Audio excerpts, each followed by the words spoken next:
Welcome to Ease into Imperfect Eating, where dieting is dumb, moderation is key, and learning to eat some of the pizza without eating all of the pizza has taken the place of the all or nothing mindset. I'm your host, Jacqueline.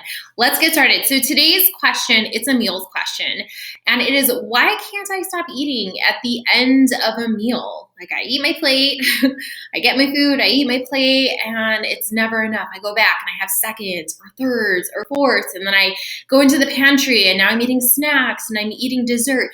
If this is you, I just want you to know that you're not alone. I was definitely in that place too, and many of the clients that I work with are in that place as well. I want to help you feel at ease with food and actually learn to trust yourself so you don't have to place your trust in another diet that's just going to start that dieting and binge cycle. So let's get in. Why can't I? So a couple of things. Number one, it might be you're not eating enough during your day, or you're not eating enough nutrient-dense foods during your day. I used to do this thing, especially when I was counting calories and doing 21-day fix containers. I always felt this scarcity about food. And I thought, oh my gosh, I can't eat all day long because this is how much food I'm allowed to eat. And if I eat all day long, I'll get to the evening and I will be so hungry and I won't be allowed to eat all of this food that I want to eat. So I would do this thing where I was hoarding food. I was hoarding containers. I was hoarding calories and saving them for the end of the night. So I would go through my day and kind of be hungry all day long, and then get home and sit down to eat dinner and eat my allotted calories or my allotted 21-day fix containers, and it still wouldn't be enough. It would still feel oh my gosh, I ate this normal amount, but I'm still hungry. And so that's when I would be going back and I would be getting another plate. I would go up for more servings, or I would be in the pantry, right? And so what I learned was, Jacqueline, you actually have to eat throughout your day. This lifestyle of starving yourself and then eating all of the food at night, you're going to keep getting more of that. There's that diet and binge thing happening. Even in the middle of me trying to do 21-day fix, it's I was starving myself and then I was binging. And that's just our body's natural reaction. We go through a period of famine and we're oh my gosh, when's food ever going to be here again? And then we allow ourselves to eat food, and it's this feast, and we overdo it. And then what happens? We feel like a failure. We feel oh my gosh, I did something bad, that guilt. Oh my gosh, I'm a bad person, that shame. And it perpetuates that cycle. That's not a great place to be. That's not the ideal life that we actually want. If that's what you're in the middle of, I just want you to know that normal, that's something that happens with a lot of women, but it doesn't have to be your normal. So the solution to that, the solution is eat throughout your day. Give yourself solid balanced meals for breakfast, lunch, give yourself a snack. Actually allow yourself to eat, and don't try to starve yourself and think that that's going to solve your issues with food. That's going to solve your issues with your body or with your weight. It's going to keep putting you in this perpetual cycle. So the next thing might be that you're multitasking while eating. Yeah, we do that. We do that a lot. I was queen of multitasking when I was a teacher because I was constantly being told, there's not enough time. You have so much to get done. You can't just do one thing at once. If you're doing one thing, then you must be lazy. You must not be committed to this mission. So it was this constant state of stress. And I just remember even taking my students to the bathroom. It's no, we can't just take a bathroom break. You have to be doing flashcards when you're out there.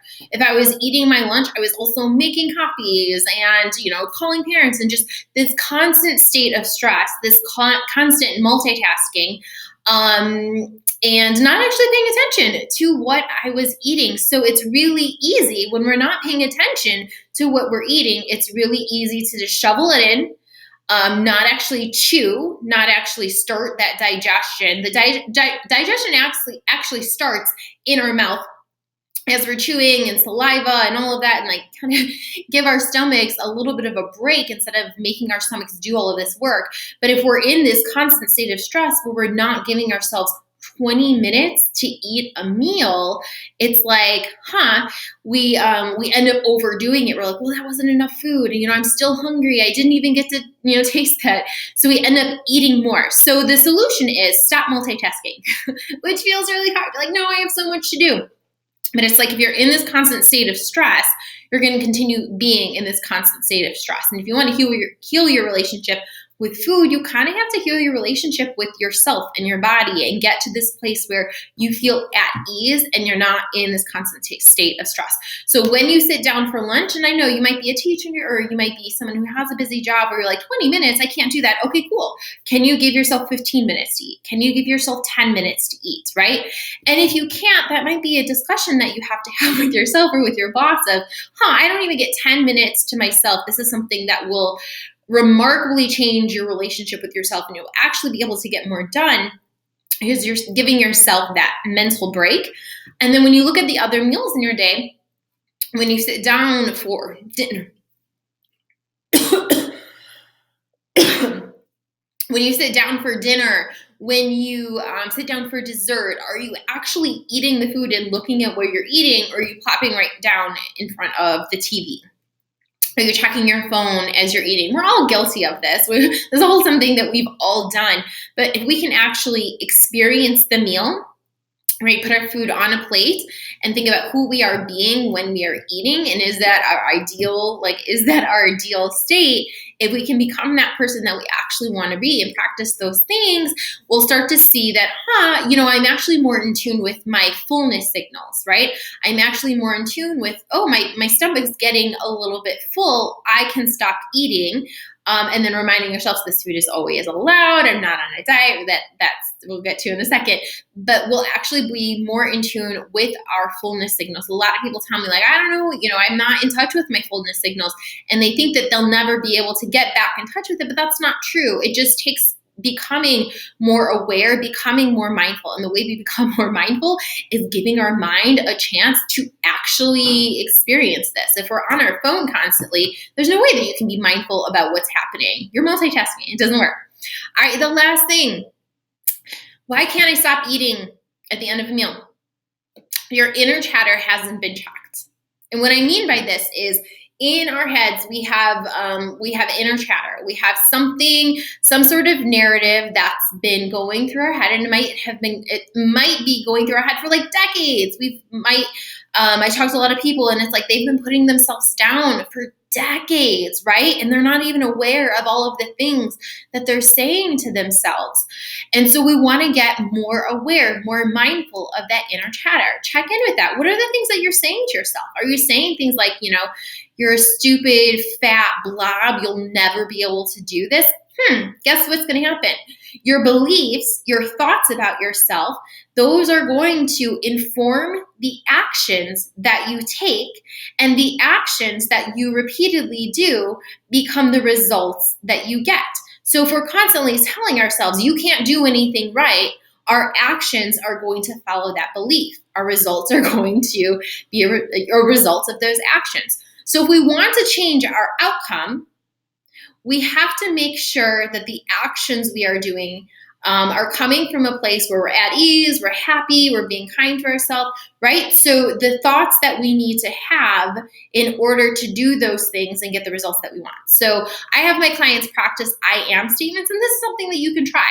Try it for size, and it might feel like, this feels so weird, this feels so uncomfortable, and it's like, yeah, because you've never done it before.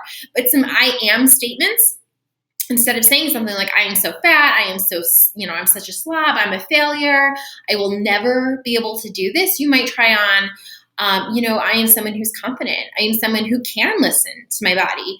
I am someone who does hard things. I'm someone who learns things. I'm kind to myself. I am someone who does check in with their body. I am someone who does have a happy relationship with food. And if those are the thoughts that we have about ourselves and the beliefs that we start to create about ourselves, now the actions that we take are going to fall in line with those beliefs. It's not going to be perfect, especially if you've had decades of this, being a jerk to yourself, all of that baggage. It's going to take some time to unlearn those thoughts and those beliefs and those actions. But this is trying it on for size. And remember, if you feel like this is taking too long, think about how many years you've been on a diet and way off of a diet, right? Like 5, 10, 15, 20, 30 years. So we have some unpacking that we need to do. It's going to take some time to retrain, to dig out a new pathway in your brain. But the good news is that you can do it. Neuroplasticity is possible to reprogram the thoughts that we have in our heads and to retrain ourselves and the actions that we take and really change our life. I like this reminder that, we might look at someone who learned how to play the piano when they were 5 and they've been doing it for 20 years, but it's like wherever you are right now, you could start playing the piano and practice for the next 10 years or the next 20 years and get better at playing piano. You're not going to have those immediate results, but it's going to take time. And that's going to come from checking your inner chatter and making sure that the thoughts and the beliefs that you have about yourself are in line with that ideal state, those results that you actually want. All right, that's all for today. Answered, why can't I stop eating at the end of the meal? Low level, make sure that you're eating balanced meals throughout your day. Make sure that you are not multitasking, but you're actually focused. You're experiencing the meal. It's not a mindless thing. And the last, make sure a little bit higher level, that you are checking in with your thoughts and your beliefs, and you're actually creating the thoughts and beliefs of that ideal life that you want. I will post a link of a chart that you can fill out, and I'd love to see that in the Facebook group. If you're not in the Imperfect Eating Meals Support and Meal Ideas Facebook group, make sure to check the links. I always pop in there and share different meal ideas that I have and support you on your imperfect eating journey. Take care, guys.